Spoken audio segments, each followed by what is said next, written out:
Welcome to the Technology Committee meeting. As a reminder, the Pennridge School Board welcomes public comment. According to Policy 903, we remind everyone of the following. Public comments shall be limited to 3 minutes unless otherwise specified by the board. Participants must be recognized by the presiding officer and note their name and municipality. All statements shall be directed to the presiding officer rather than to individual board members, district employees, or members of the public. The speaker may speak once during each comment period. Please note, these sessions are designated for comments.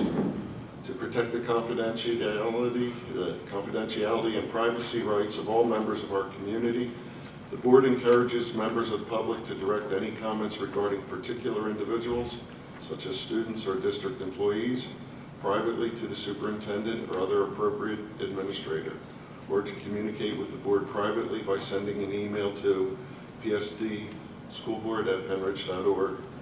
Questions raised and not addressed may be followed up at a later time.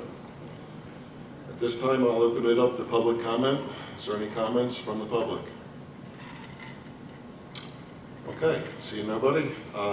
We have 2 items on the agenda tonight, both of them in the form of updates, and I will turn it over to Dr. Scheid for an update on Canvas and the cyber options. Thank you, Mr. Kraus. Good evening, everyone. We are very pleased to be able to provide updates to you. And before we start, I want to publicly thank the board for the support that you have given over the past couple of years that have been able to make this particular update possible. You have supported a unified learning system. You supported dedicated staff for our cyber options, the cyber access point room, and the beginning stages of our own cyber courses that we're developing. We had goals in mind, and we talked about those last year when we wanted to have Canvas as our unified learning management system. We're going to report tonight, and Cara's going to go through the slides, that we've exceeded our expectations on where we thought we would be in terms of how teachers are using Canvas and how students are accessing Canvas. We're also excited because we've been working very hard to find ways to do 2 things. One, find out who are the students who have left Pennridge and have chosen cyber charter schools. Who are they? We wanted to know why they left, and then we wanted to be able to offer them something here to bring them back. So the second part of the presentation is reviewing in terms of the number of students who have left our district for a cyber charter option, some of the reasons why they did that, and then our plan. We were in the beginning stages of a plan to bring them back, and we're going to talk about a survey and what we found out and our future plans. But I did want to start by thanking you all for your support, and we'll go through, Cara's going to go through the PowerPoint, and we'll talk about each individual step. Thank you. Good evening. To begin with, I'd like to just review what our first year goals were for our implementation of Canvas. They were to have all due dates posted on the calendar so that students would have a centralized location to find out what's going on and what's coming up due in all of their courses. Additionally, teachers have been asked to include some sort of daily agenda. Today we will, or today we did, so that a student who perhaps was absent would have an idea of what it was that they missed during the course of that lesson. Also gives an opportunity, a talking point for parents if they have an observer account, to take a look at what was done so they could ask some pointed questions to their student to find out what's going on within their classrooms.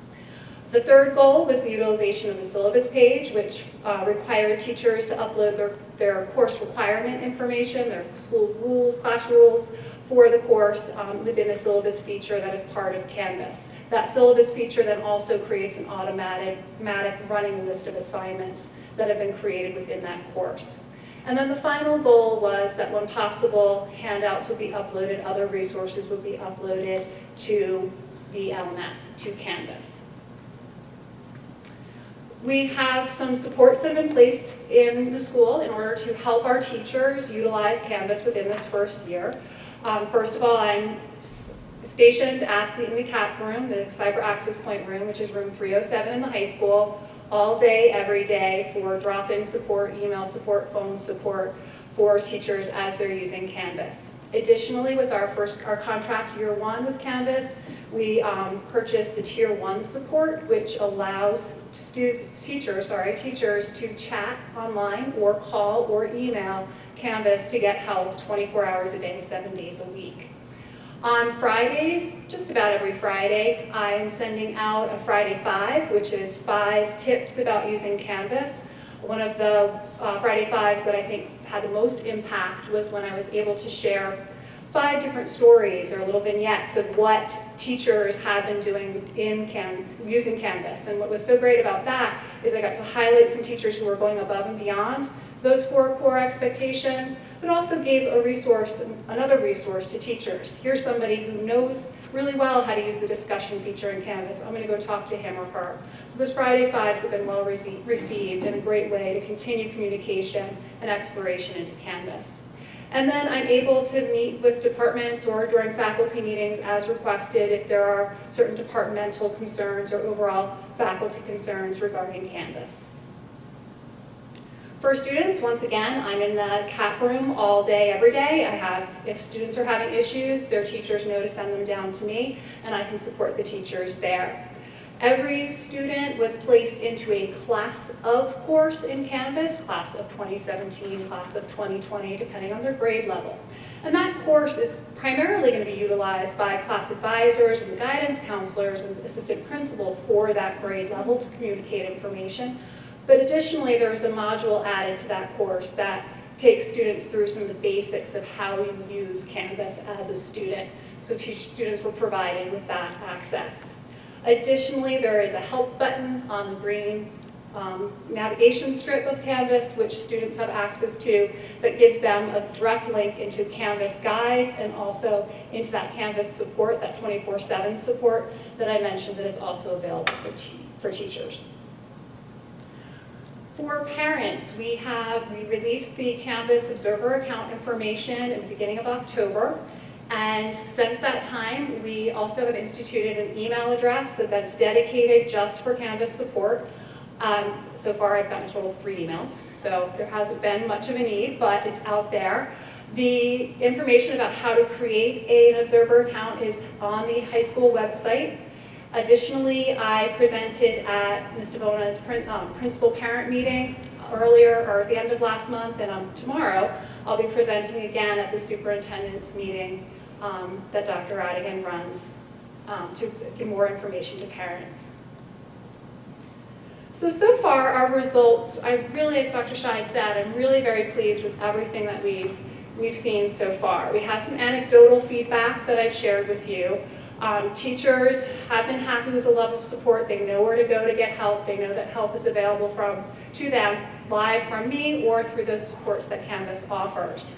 There's some nerves. There are definitely some teachers who are afraid that they're doing it right. I'll get a lot of teachers who come and will show me and they need reassurance that they are doing it right. There's not one right way to do it. As long as they're meeting those 4 goals, they're doing everything perfectly. Many students are reporting that they're happy that they have one place to go. They are not having to hop between different systems in order to see what's happening in their classroom. Of course, there's some students who say, oh, I really liked Edmodo. There's some who are kind of sad to see some of those other products that they've used go away. But overall, the feedback has been positive.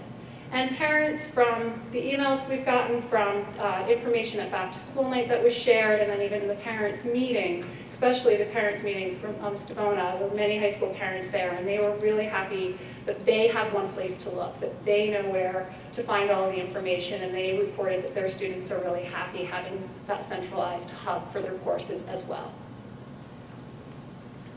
Anecdotal information is great, but empirical numbers are a lot better. And again, we talked about those 4 basic goals.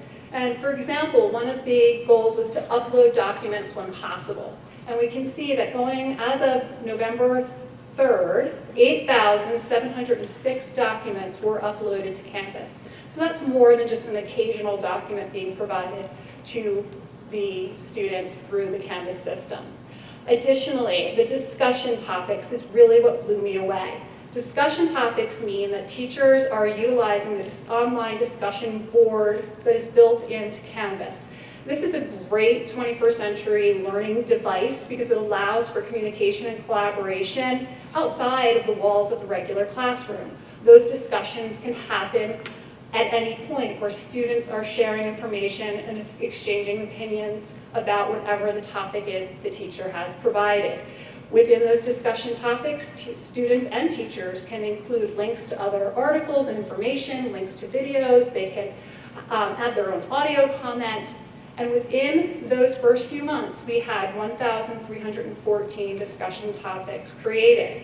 And in fact, since I created this presentation, since Dr. Scheid and I worked on this presentation, I got more information from our Canvas manager. And what he shared with me is that actually 69% of all Canvas courses are utilizing discussions.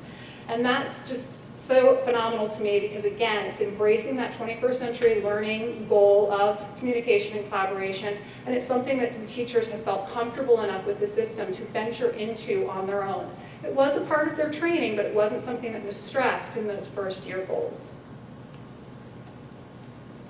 So what we'd like to do is we'd like to, in January, or at least in the early parts of 2017, to issue a formal survey to the students, parents, and faculty.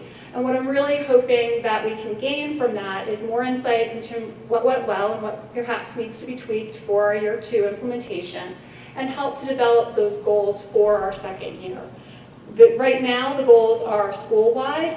Perhaps we'll see, based on these survey results, that our next year goals should be department-based, based upon the needs of particular subject areas. So I think that survey information will really help us identify what reasonable and challenging your 2 goals can be. So we're going to switch gears. Why don't we stop right there just to see if you have any That questions? sounds like a good idea. Questions about Does anyone have any questions about Canvas before we move on? Any suggestions, any? I have a comment, it's not a question. I happened to be at a party Saturday night in Columbia, Maryland. Columbia is part of the Howard County school system, arguably the best in Maryland. At least that's what my children want to believe, if that's why they moved there. And numbers of parents were there, of students. Apparently, the Columbia system has been using Canvas for a number of years, and these parents were very positive. So I thought that was encouraging, since they're farther down the road than we are. Great. Thank you. Thanks. Okay, we can move on to the next. Something else? Okay. So we'll move on to cyber. In the program improvement proposal last year, we were working on creating our own courses, and the 2 courses that we have running at this point are the 12th grade Cyber PE and our Cyber SAT Prep. We also are offering courses through our partnerships with Quakertown and through the use of a third-party provider, Apex Learning. Taking a look at our Cyber PE, right now we have 26 students enrolled. Our anecdotal feedback is pretty strong from the students. We have some students reporting that they feel like they're really getting a better workout when they're having to wear their exercise band. They're wearing a Polar A360 band when they're exercising, and not only does that monitor their steps, but also monitors their heart rate. So they have certain goals in terms of duration and heart rate achievement in order to have that exercise count. So they really feel as if they're kind of gaining control and a better understanding and a better workout. One of the more interesting stories that a student shared with me was about this need to make choices.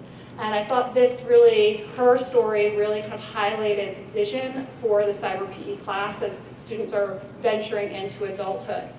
And she was telling me, she was asking for some advice because she was having difficulty figuring out with her schoolwork and with her job how to get her exercise in, which I think is a struggle we all have experienced. So she was talking about, I said, so we strategized some ways that she could squeeze in some workouts. And then I said, well, given the difficulty you're having, do you think that you would have rather taken face-to-face gym? Would that have been a better choice for you? And she really struggled with it. You could really see some conflict because she was one of the students who said, I feel like I get a better workout wearing the band, having to monitor it myself. She said, so I know taking Cyber PE is giving me a better workout experience, However, taking face-to-face PE would have been more convenient. So she was really struggling with the benefit versus the convenience of the two options. But I think really what it comes down to is the fact that it is giving another option to students, and that I think is one of the strongest features of the cyber PE. Another comment that I've gotten from a lot of students is that the polar band gives a lot of cool information. I use kid language in that bullet.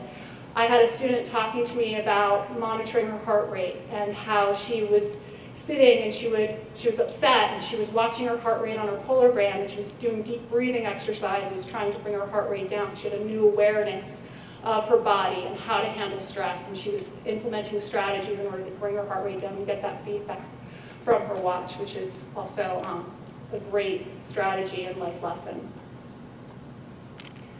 We are utilizing the Khan Academy SAT prep material with our SAT prep students. We have 13 students enrolled for semester 1 and 22 students enrolled for semester 2. That is a pass-fail class. At this point, students are happy to have that time scheduled in their day to work on the SAT prep material.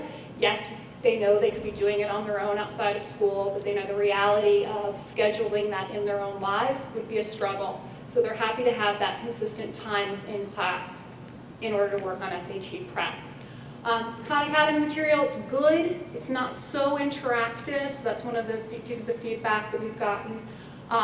They find it easy, though, to deal and manipulate with the Khan Academy interface. That's not an issue for them. It's just not as interactive as they'd like. So we'll continue to investigate options for SAT prep. Any questions about those two courses? I have a question. Which grade are the students who are taking the SAT prep?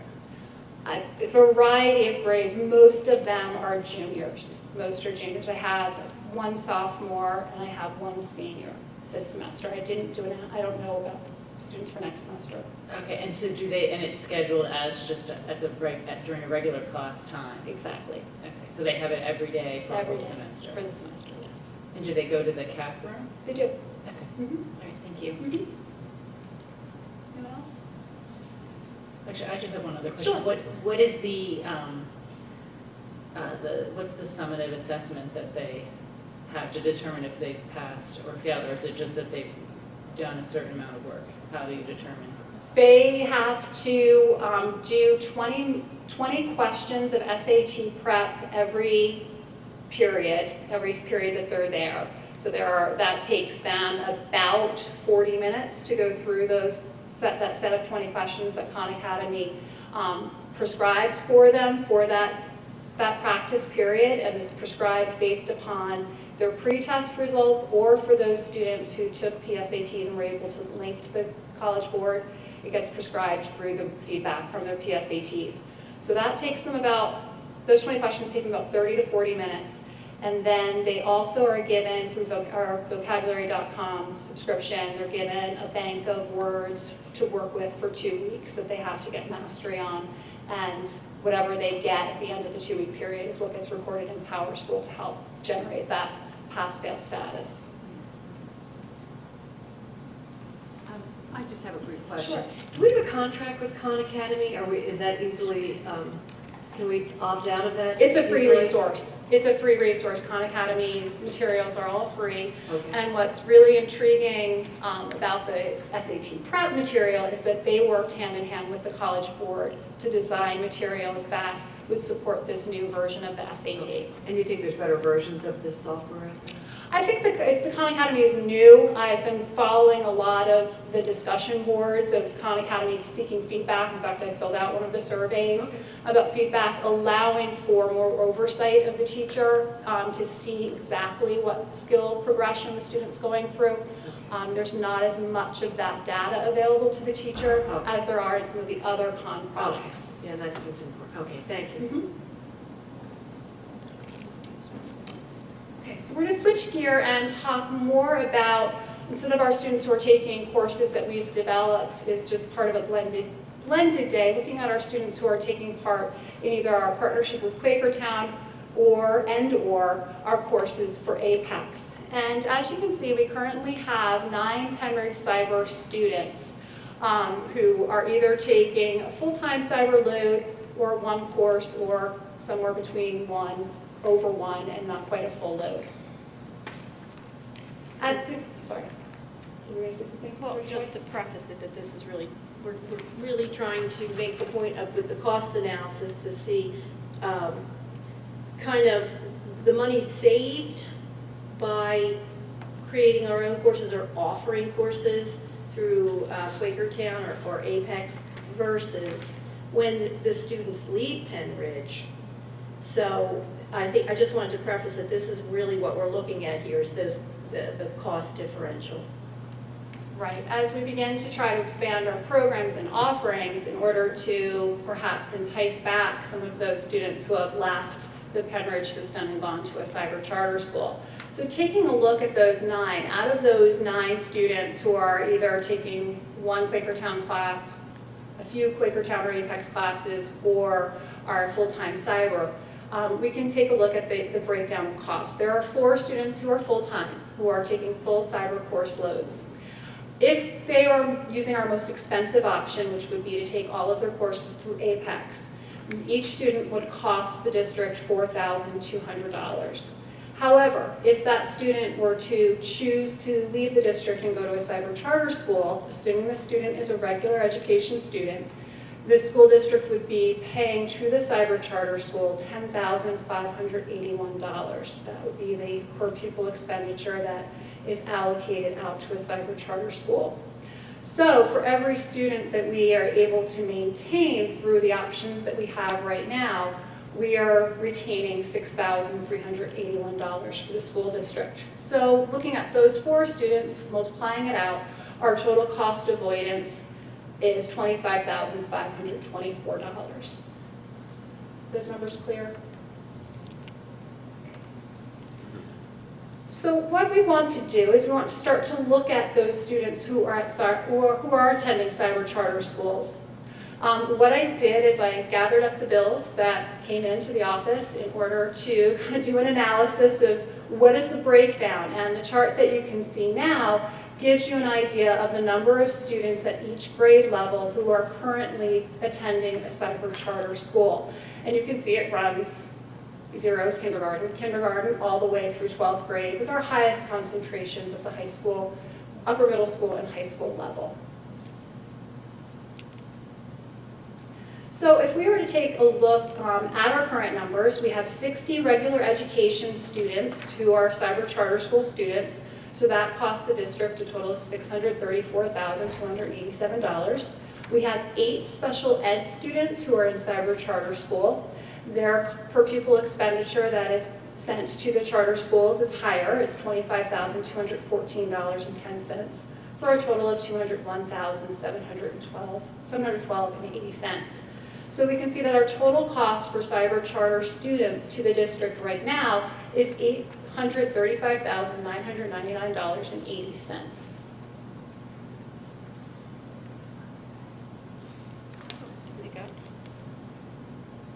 No, that's right, for possible cost avoidance, yes. So if we could take those 60 regular ed cyber charter students, just for point of example, I just focused on the regular education students. So what I did is I took our most expensive cost right now of $4,200 and found that our possible cost avoidance, if we could bring all 60 of those back, would be $382,287. So we're beginning to try to make some inroads with those families to start to make them more aware of the opportunities that we have within the Pennridge School District. So what I did with that information that I got from all of the different bills that were sent from the cyber charter schools is I found that there were a total of 49 families who have students who are attending cyber charter schools. So I called every family, I emailed them when I could get an accurate email address, and we then sent a letter to all of those families inviting them, asking them to fill out a survey. Those 49 families represent the 68 students who I referred to on those other slides.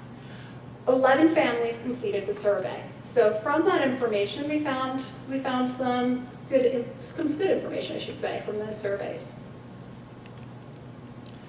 So of those families, we can see that most of those families only have one child within the cyber charter. We have some families with multiple students, but most of them just have one student who's in cyber charter.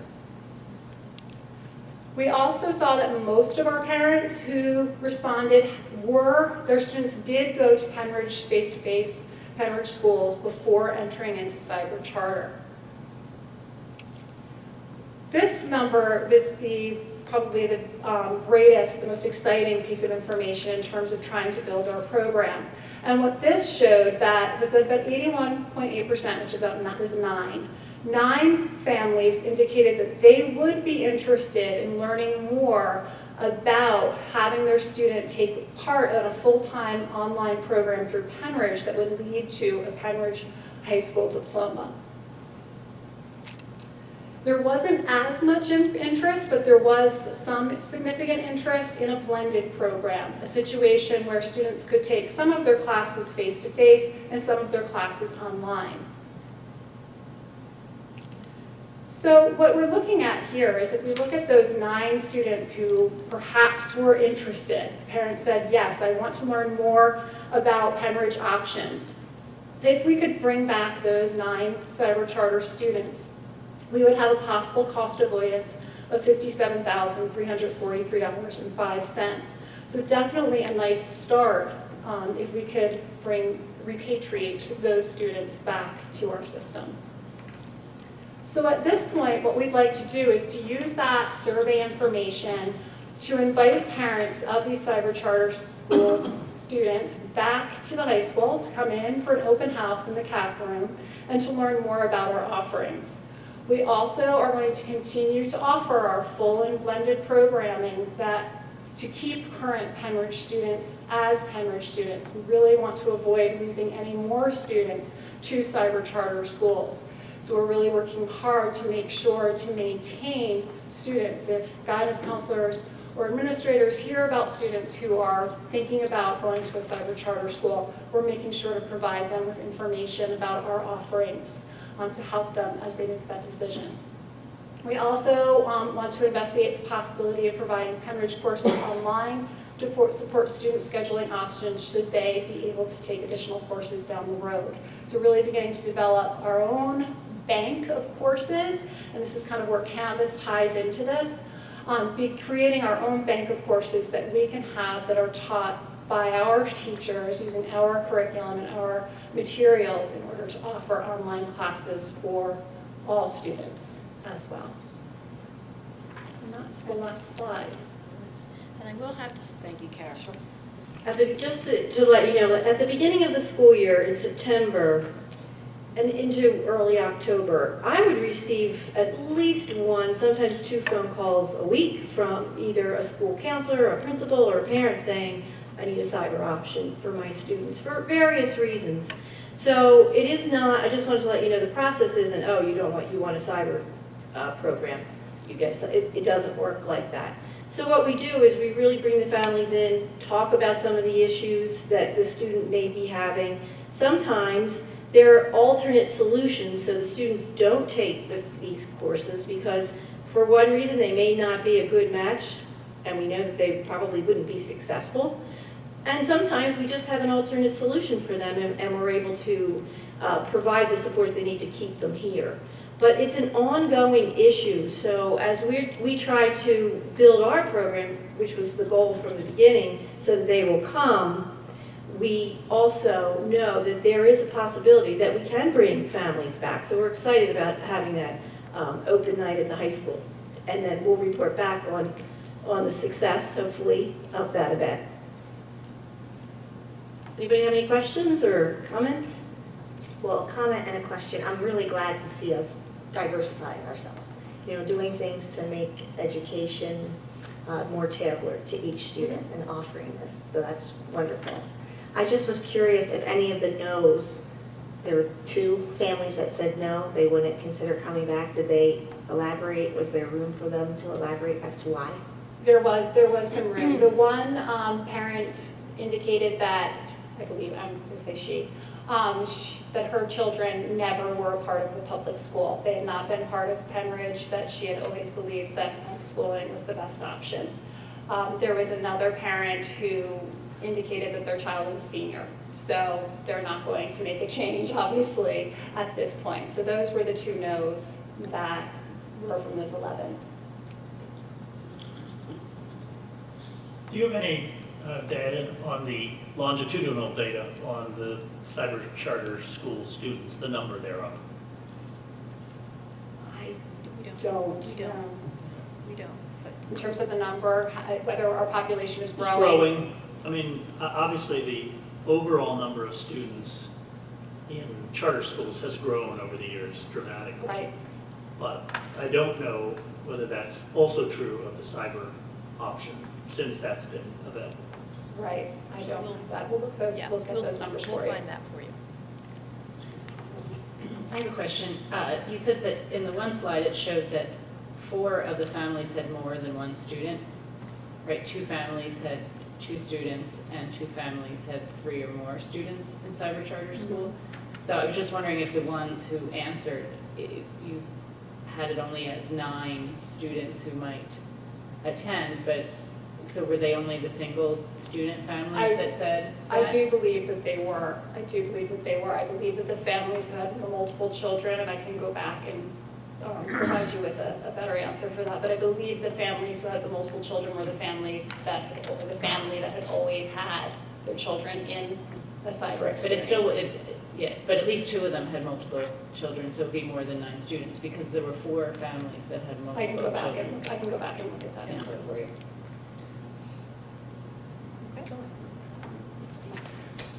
With trying to tie, if we were to do our own cyber, trying to tie the curriculum, would we also offer the option for availability of the guidance office and counselors?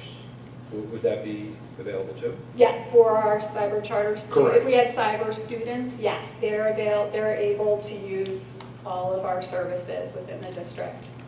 In fact, they're able to even come in and work on their coursework within the CAP room. And 2 of our students right now, 2 in particular, of our full-time cyber students do choose to come in. One comes in 2 days a week, and one has been coming in every day in order to have that structure to get his coursework done.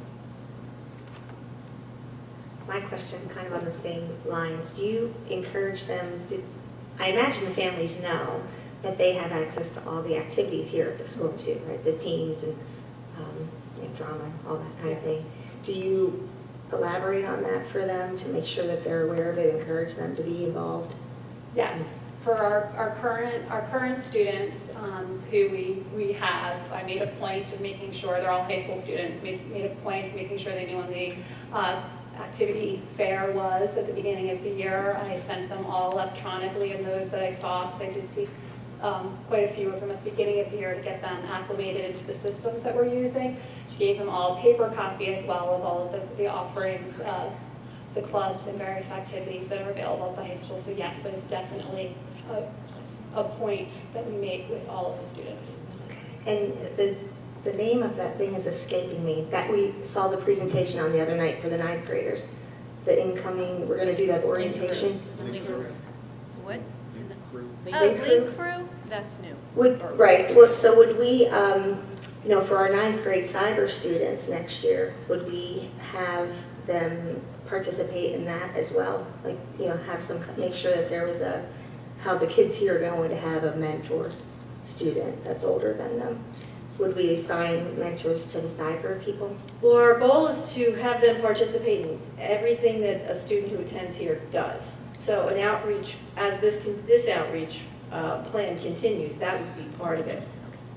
So we really want them, the beauty of it all is when we're talking to parents is you have a Pennridge experience to some degree. And we do have this one student who came back this year from cyber, and she's doing half the textbook. She comes in here half the time, but the more time she spends at Pennridge, the more likely this seems more palatable to her, and that maybe I want to stay here. So that's really what we're trying to do is, this is what you can really participate in if you come to I have a question. Cara. Yes. Maybe I missed it, but the special ed population, do they have access to this, and what kind of, if they do, what kind of support would they have? Yes, that they do have access. We would be able to offer cyber classes for our special ed students. We would, working whether it was with Quakertown or with Apex, their IEPs would be followed according as much as possible given the nature of an online course. And sometimes some of the SDIs are more appropriate for an in-class setting, like Right. preferential seating, for example. Correct. Some of them wouldn't be relevant Right. in an online environment. But yes, their IEPs, their needs are addressed by both the Quakertown teachers and the Apex teachers. I just, for the sake of argument, just for putting the numbers in, I was working with the regular ed Okay, population and numbers. is their curriculum then adapted to their special needs? The cyber courses, are they The adapted? curriculum wouldn't, it would depend upon their needs, but within, for example, within Apex, there are supports put into place. For example, all of the text that is available to them has an automated feature so that it can be read aloud. All of the vocabulary is hover text, so if a student goes over a word, they can see the vocabulary. There are not time limits on tests in that cyber environment either. So those are some of the supports that are built in. And then if we needed other accommodations, Apex would work with us to make those accommodations for the individual student. Okay, thank you. You're welcome. Thank you for the update. Thank you very much. I'm happy and encouraged to hear that the staff as well as the students are embracing the Canvas tool that we have. So Yes. thank you for that.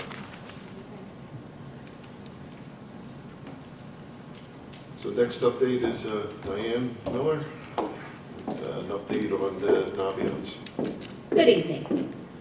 I just wanted to give more almost of an explanation than an update on an event that we had at the high school regarding Naviance back in October. It was October 13th.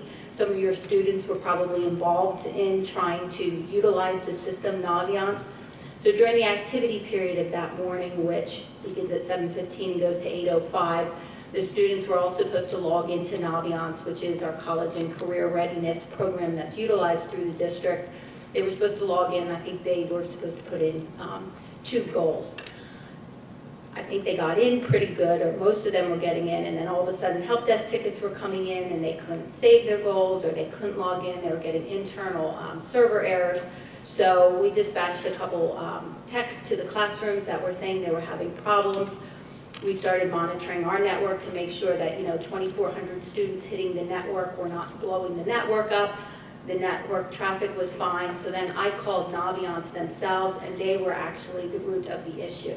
So Naviance was having a system-wide issue. It just happened to coincide with, of course, I couldn't be so lucky if I played the lottery, but they were having a system-wide issue at that point.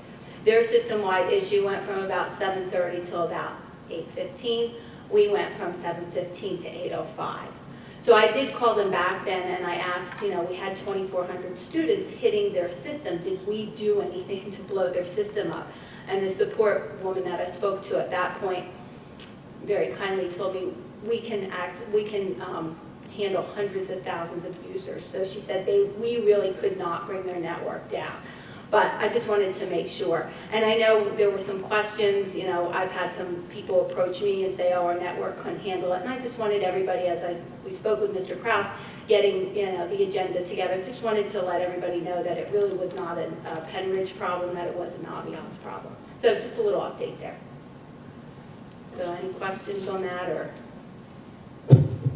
If I could just add, Mr. Krause, as Mrs. Miller said, this is really not an update of what's happening with Naviance, but I talked to Dr. Scheid and we plan to do that for you at another meeting. It's really a great tool. The board has talked about having students more with college and career readiness. This tool is helping us in that regard and helping students to identify multiple intelligences and goal setting. So you'll be hearing more about that, but that wasn't Mrs. Miller's purpose tonight. Correct. Thank you. Thank you. Thank you, Mrs. Miller. So at this time, I'll open it up to public comment. Are there any comments? Mrs. Hare, please state your name and municipality.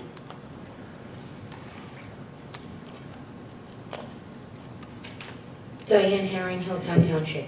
In anticipation of this evening's meeting and the agenda, I went on a little bit of a mission because something has irked me as a parent in the district. We state, no student in the Pennridge School District is permitted to use any computer or technology equipment unless the student has submitted a signed computer use agreement form. Please refer to School Board Policy 255. The computer use agreement form is located on the school's website. If someone can tell me where I'd find that, that would be great, because I searched everywhere. Every drop down, everywhere. The reason I ask is because I remember signing it electronically on InfoSnap. Go back to InfoSnap, the document is not visible. The reason why I was looking for the computer user agreement ties into both of the programs Canvas and Naviance. I thought I specifically remembered that students were not allowed to share their user ID information, which would be appropriate security protocol. But in both the Canvas system and Naviance, as a parent, I can't get in unless I have my kid tell me what their password and the user ID is. So I'm making them break school policy. Inherently, we're all making them break school policy. The reason I bring that up is because I found Canvas to be a very interesting tool when students are absent from school. Because teachers have an expectation that if a student is absent from school, they post the information to Canvas that my kid has 102 fever, trust me, they're not logging into Canvas if they're home. But the teacher will immediately say to them the next day, did you see that the assignment was on Canvas? We have to find some way to temper some practical common sense applications here, because we've swung the pendulum so hard the other way. But as it relates to Naviance, I would hope that in that presentation, Dr. Radigan, you would take note of a recent Huffington Post article in the last year. More than 200,000 high schoolers, seniors, graduated with a 4.0 GPA. Nearly 3,000 students scored a 2,200 plus on the SAT. And Harvard rejected 200 of those applications, who boasted a perfect 2,400 score. The reason being, I bring this up, Naviance is not programmed to deal with those complexities. When you look at Naviance and the scores that are in there for schools in particular, my daughter's running into this every single day. You go into Naviance and it says, what's your GPA? Well, the school's GPA requirements on their website are different than what Naviance has in it. Bringing up the last point of technology and the student, can someone please explain to me why I can't find out what my kid's GPA is? Power School, bring it up, all three. GPA disabled by school. I think it's a wee bit ridiculous that we can't get a kid's GPA posted up if they're supposed to be shopping for universities. Thank you. Any other comments? Seeing none, we'll close this meeting. The next Technology Committee meeting has not been scheduled yet. Thank you.